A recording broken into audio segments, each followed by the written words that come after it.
사무엘하 10장 15절부터 19절 말씀 교독합니다. 오늘 말씀은 다윗이 다시 도전하는 아람을 쳐서 굴복시키는 것을 내용으로 하고 있습니다.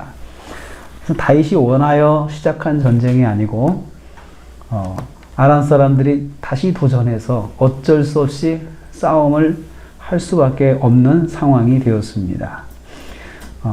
어쩔 수 없이 내가 원하지 않지만 갈등하고 또 싸울 수밖에 없는 때가 있다는 것이죠.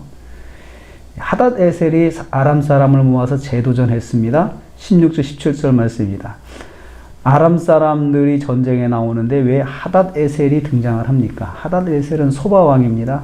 그런데 이 아람 사람들이 다윗과 1차전에서 패배해서 도망갔다는 말을 듣고 이 소바왕 하닷에셀이 이미 8장 3절에서 다윗에게 패해가지고 완전히 다윗에게 조공을 바치는 그런 관계가 됐는데, 이번 기회에 만회를 해보려고 아람 사람들을 자극을 한 거죠. 자기는 군대가 없고 그리고 자기는 힘이 없지만 이 아람 사람들의 힘을 이용하면 다윗에게 감정이 있는 아람 사람을 이용하면 자기가 좀 이길 수 있겠다, 이번 상황을 극복할 수 있겠다라는 기회로 잡은 것입니다.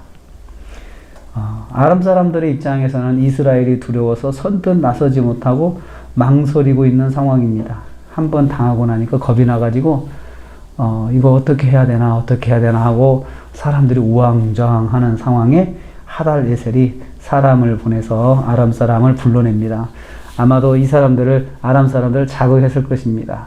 내가 앞장서서 싸울 거니까, 내가 지휘할 테니까 군대만 보내달라, 군대만 빌려달라, 내가 그러면 책임지고 승리하게 만들겠다 하고 설득했을 것입니다. 그래서 이 소바왕은 이 하달에셀은 조공을 바치는 관계를 좀 끊어보고자 한 거죠. 남의 약점을 이용해서 자기가 싸움을 붙이려고, 다른 이스라엘에게 싸움을 붙이려고 이렇게 자극하는 이 하닷에셀 같은 사람이 있습니다.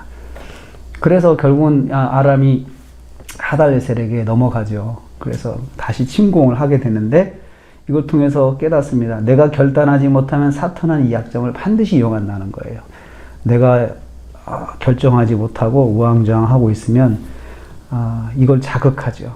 자극해서 내 의지와는 상관없이 그냥 전쟁에 휘말리게 만드는 그런 것입니다. 다윗이 아람 군대를 전멸시켰습니다. 17절 18절 말씀입니다. 어떤 사람이 다윗에게 알림해 다윗이 사람을 모았습니다. 그리고 본인은 17절 말씀에 아람 사람들이 싸웠다. 주어가 아람 사람이에요. 다윗과 전쟁에서 다윗이 아람 사람과 싸웠다 그러면 다윗이 적극적으로 아람을 공격하는 상황이지만, 아람 사람들이 다윗을 향해서 진을 치고 싸웠다. 이것은 아람 사람들이 더 적극적으로 공격을 한 거죠. 자기들의 수가 많기 때문에, 4만이라는 군대이고 700이라는 그런 병거가 있기 때문에 아주 자기들의 힘을 믿고 다윗을 적극적으로 공격을 한 것입니다. 이번 기회에 원수도 갚아버리고 또 이번 기회에 국제관계를 완전히 뒤집어 엎어야 되겠다, 이런 계획을 한 것이죠. 결과는 아람의 전멸입니다. 아람 병거 700대와 마병 4만 명이 전사하였습니다. 군사령관 소박도 현장에서 전사했습니다. 하닷에셀의 지휘 아래에 있던 아람 군대는 이스라엘에게 완전히 패배하였습니다. 아람이 국가가 휘청거리고 다시는 회복되지 못할 정도로 큰 타격을 입었습니다.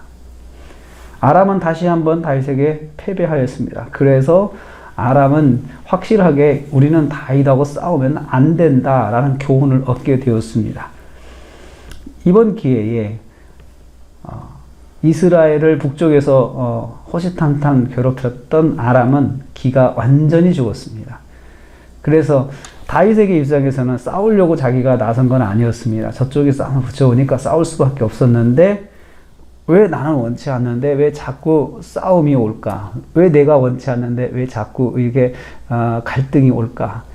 여기는 하나님 뜻이 있습니다. 그냥 성실하게 저쪽이 갈등을 불러오면은 그걸 극복해야 되죠. 무시할 수는 없습니다. 그런데 이걸 통해서 확실하게 하나님께서 다윗의 위상을 높여주시고, 그리고 저쪽의 도전은 완전히 기가 꺾이게 되었습니다. 그래서 아람 사람들이 다시는 암몬을 돕지 못했습니다. 그래서 아람 사람들의 기가 완전히 꺾이게 된 것입니다. 이스라엘 공격하는데 연합했던 왕들이 이스라엘에게 조공을 바치는 관계로 다시 화친하게 되었습니다.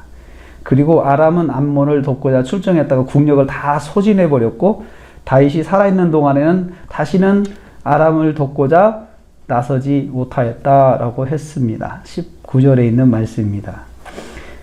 다윗의 위상을 가나안 지역과 동방에서 떨치게 되는 계기가 되었습니다. 하나님께서 다윗을 그렇게 차츰차츰 이 동방 지역에서 세워주시고 있는 것입니다. 그런데 그것이 그냥 저절로 된 것이 아니고 그냥 오는 도전에 대해서 하나님을 의지하고 다윗이 싸운 것밖에 없습니다. 다윗이 일부러 일으킨 전쟁은 아니지만 어쩔 수 없는 상황을 통하여 다윗을 세워주신 것입니다. 하나님은 주변국의 도전을 통해서 다윗의 위상을 동방지역에서 높여주셨습니다. 우린 이를 통해서 깨닫습니다. 몰아닥친 도전은 하나님의 뜻이 있다. 거기에는 하나님의 뜻이 있다. 그럴 때일수록 더 하나님을 의지하고 하나님을 붙잡고 하나님께 지혜를 구해서 잘 헤쳐나간다면, 담대하게 헤쳐나간다면 하나님의 뜻이 거기서 이루어질 것이다 하는 것을 깨닫게 됩니다. 우리가 한 주간을 삽니다. 살다가 보면 내가 원치 않는 갈등한테 휘말리게 되고 나는 좀 잘 지내고 싶은데 자꾸 나를 괴롭히고 고통스럽게 하는 사람들이 있습니다. 거기에는 하나님의 뜻이 있습니다. 내가 지혜롭게 담대하게 잘 감당한다면 하나님께서 이 계기를 통해서 무언가를 이루어 주실 것입니다. 그래서 우리는 무슨 일을 만나든지 간에 하나님을 붙잡는 습관을 들여야 되겠습니다. 그렇게 해서 이번 한 주간도 또 하나님 앞에서 하나님과 동행하며 승리하시는 저와 여러분 되시기를 주님의 이름으로 축복합니다. 기도하겠습니다. 하나님 감사합니다.